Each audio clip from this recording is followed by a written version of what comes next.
Hello everyone, welcome back to Biology Zone. So in last video we discussed about transportation in human beings, but in this video we are going to discuss about transport in plants.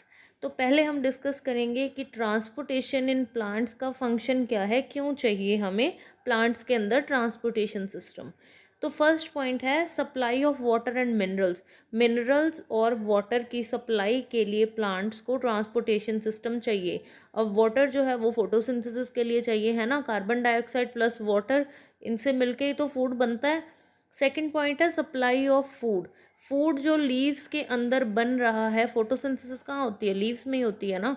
तो leaves में जो photosynthesis से food बना है वो पूरी body को चाहिए। हम खाना तो मुंह से खाते हैं, लेकिन एनर्जी तो हमारे हर सेल को चाहिए ना। एब्जॉर्ब्ड फूड पूरी बॉडी के अंदर जाता है तभी एनर्जी प्रोड्यूस होती है।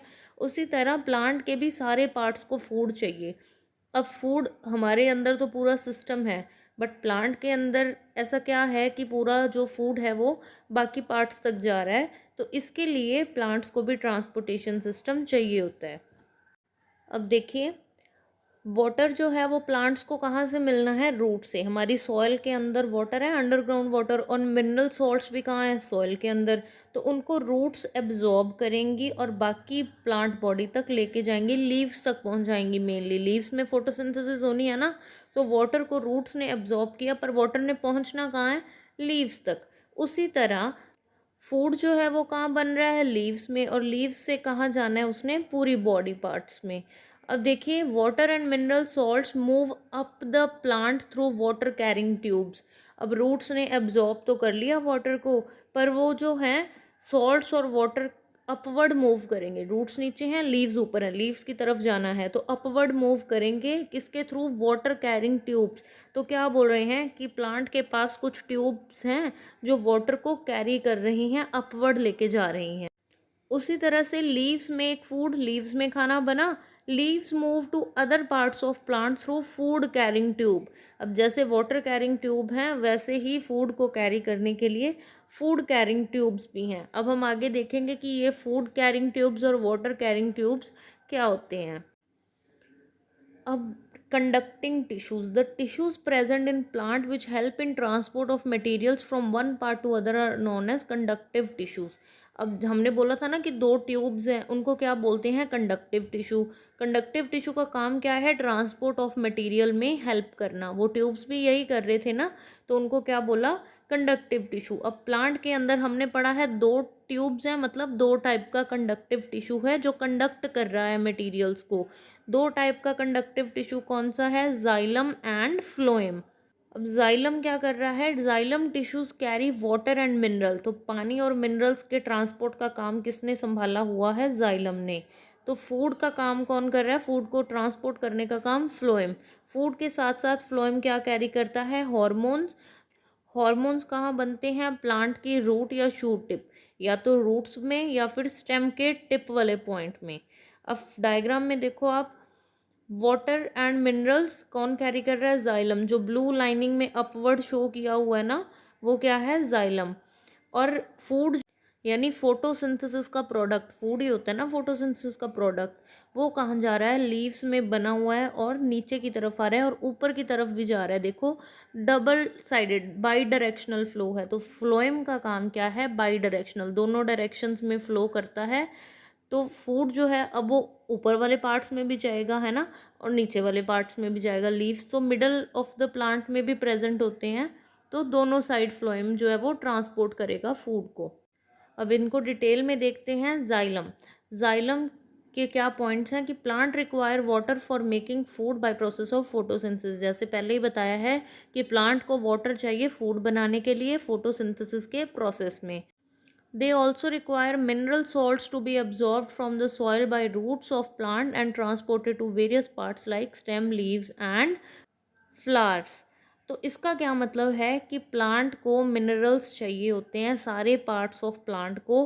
अब वो मिनरल रूट्स जो है वो एब्जॉर्ब करेंगी सॉइल से, और वो सारे मिनरल्स जाइलम की हेल्प से बाकी प्लांट बॉडी तक पहुंचेंगे।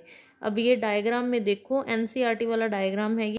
अब डायग्राम में क्या है कि रूट जो है वो सॉइल के अंदर प्रेजेंट है, वहाँ से क्या हो रहा है, वाटर एब्जॉर्ब। अब अपवर्ड एरोज दिख रही है ना, xylem tissues carry water and dissolve minerals up from root. तो जाइलम जो है वो ऊपर की तरफ लेके जा रहा है वाटर और मिनरल्स को। वाटर अपवर्ड मूव कर गया है। उधर क्या है कि food made by the leaves, leaves ने फूड बनाया।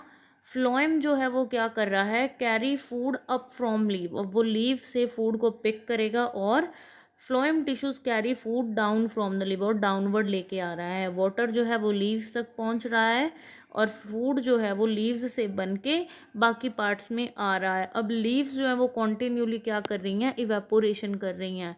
वाटर जो है वो इवेपोरेट कर रहा है लीव्स में से। इसको क्या बोलते हैं कि ट्रांसपीरेशन हो रहा है। ट्रांसपीरेशन का मतलब क्या है कि वाटर जो है वो बिल्कुल छोटे छोटे ड्रॉप्स की फॉर्म में लीव की सरफेस से सनलाइट की वजह से रिमूव हो रहा है। अब ट्रांसपीरेशन की वजह से क्या होगा, रूट्स के ऊपर एक प्रेशर क्रिएट हो जाएगा कि प्लांट के अंदर वाटर की कमी हो रही है, लगातार इवेपोरेट हो रहा है ना वाटर।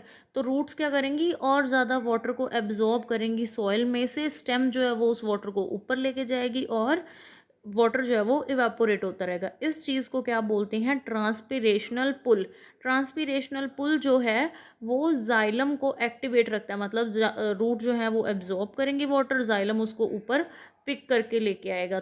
तो वाटर के ट्रांसपोर्ट में ट्रांसपीरेशनल पुल जो है वो एक मेन रोल प्ले कर रहा है। ओके, ट्रांसपीरेशन होगा तो जाइलम और वाटर पिक करेगा। नेक्स्ट है फ्लोएम। फ्लोएम यानी फूड को कंडक्ट करने वाला टिश्यू।